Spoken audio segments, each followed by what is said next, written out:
Welcome to Democracy Now!, democracynow.org, the War and Peace Report. I'm Amy Goodman. In Colombia, Reuters reports more than 160 people are dead after a 7.4 magnitude earthquake struck the northwestern Chocó and other regions Monday, damaging and collapsing hundreds of buildings. The death toll is expected to rise as search and rescue efforts continue. Colombia's president, Abelardo de la Espriella, was sworn in just 3 days before the earthquake. He's declared a state of emergency. The U.S. Geological Survey determined the epicenter of the quake to be about 3 miles from the small town of San Jose del Palmar, home to about only 5,000 people. The Chocó region is one of the poorest and most neglected in Colombia. The city of Pereira and the neighboring state of Risaraldo is among the hardest hit, as well as Cali, where several top floors of the city's main hospital collapsed, trapping patients. This is a local resident. Fortunately, as the neighbor just said, there was a Google alert and we were able to get out. But many people didn't manage to do so. Unfortunately, there were impacts, like here at La Luna Bridge. And despite everything, people are still moving through there. Also, here in the strips, we see that the building suffered damage. I think they're going to have to demolish it. Really, this is a call for us as a community to come together and solve these types of situations that can happen at any moment. New data reveals July was the hottest month ever documented in the United States since records began in 1895. That's according to the National Oceanic and Atmospheric Administration, NOAA. So far this summer, intense heat domes swept across the East Coast, the plains, and the Southwest, triggering massive wildfires in the Pacific Northwest and Canada. Lake Mead's plummeted to historic low water levels as the Colorado River struggles to sustain the West, while in Puerto Rico, hundreds of thousands of people are going without running water for 48 hours at a time as authorities impose rotating water shutoffs to combat severe drought. In France, nearly 70% of the country is under water use restrictions as successive heat waves intensify the crisis, with 2/3 of groundwater reserves falling below normal levels. Another heat wave is expected this week. Meanwhile, in England, 3/4 of the nation has entered drought status, placing 27 million people under water use restrictions as a fifth heat wave looms. In China, more than 1 million people were evacuated from their homes as Typhoon Dolphin made landfall. The typhoon unleashed torrential rains that paralyzed transportation systems. On Monday alone, Shanghai's airports canceled approximately 1,000 flights. President Donald Trump issued an executive order Monday reducing the number of childhood vaccinations from 18 to just 11. The directive also proposes separating the combined measles, mumps, and rubella vaccine into 3 individual shots administered at different times. Back in January, Health and Human Services Secretary Robert F. Kennedy Jr. reduced the U.S. immunization schedule by eliminating vaccines for 6 of the 17 covered diseases, but a federal court blocked the change. The new executive order reinstates Kennedy's overhaul despite the legal case still pending. Republican Senator Dr. Bill Cassidy of Louisiana criticized the order, saying, quote, "I'm a doctor. This executive order is wrong. The president does not have the expertise to make these changes," unquote. The American Academy of Pediatrics said, quote, "There is no new evidence to justify significant changes to childhood immunization guidance. Dozens of studies involving millions of people show there is no link between vaccines and autism, and yet federal leaders continue to promote this outdated, disproven idea to scare families," unquote. This is President Trump Monday. Where they have a vaccination that looks like the size of a bottle of soda poured into a little child's body, and bad things happen in too many cases, because this is an explosion. This is an epidemic. President Trump Monday claimed Iran has killed thousands of people through its wars in the region and during protests inside Iran, and demanded compensation.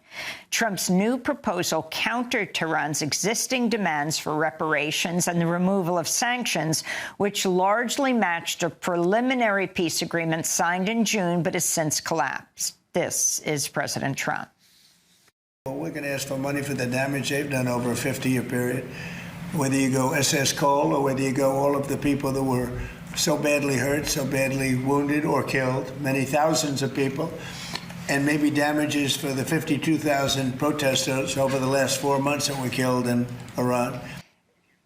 Meanwhile, Iranian President Masoud Pezeshkian reported he spent 7 to 8 hours with Supreme Leader Mojtaba Khamenei and confirmed Khamenei is in good health.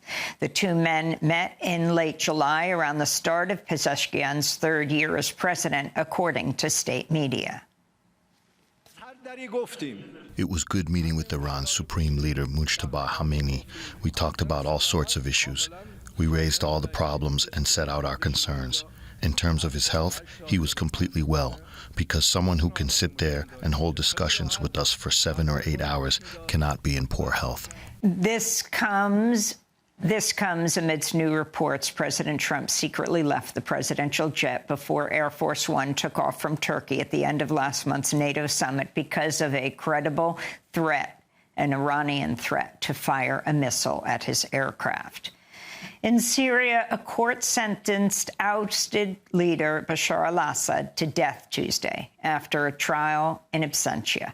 He was convicted of killings, torture, and arbitrary arrest during Syria's nearly 14-year war. It was the first Syrian conviction against Assad, who fell in a rebel offensive in December 2024 that ended his family's decades of rule in a war that killed hundreds of thousands of people.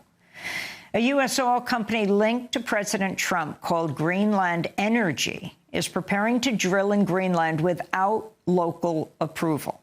The firm recently landed drilling equipment on Greenland's eastern coast as President Trump renews threats to seize the Arctic territory. Greenland's government issued a strong warning that no permission was granted. The island's Mineral Resources Authority must approve all future logistical operations before they proceed, officials said. Under Colombia's new right-wing Trump-supported president, Abelardo de la Espriella, Colombia's recognized Morocco's sovereignty over occupied Western Sahara. Colombia has frozen diplomatic relations with the Sahrawi Arab Democratic Republic and ended prior support for the independence group, the Polisario Front. Morocco's brutally occupied Western Sahara and its indigenous people, the Sahrawi, since 1975, in defiance of the United Nations and the international community. The first Trump administration recognized Moroccan sovereignty over Western Sahara in 2020 as part of a larger effort to normalize relations between Israel and its Arab neighbors. Trump's State Department's revoked more than 175,000 visas from foreign nationals as part of its sweeping immigration crackdown. This comes as congressional Democrats say they plan to investigate the Trump administration's efforts to deport U.S. military service members and their families. The probe was announced in response to an Associated Press investigation that found the Trump administration's detained more than 50 parents and spouses of active duty U.S. military personnel. The investigation by U.S. lawmakers, led by Senator Elizabeth Warren, also found ICE has attempted to deport 282 veterans and their immediate family members. In April 2025, ICE rescinded its long-standing policy that protected immigrant veterans and replaced it with a new measure that allows for the detention and deportation of non-citizen U.S. service members.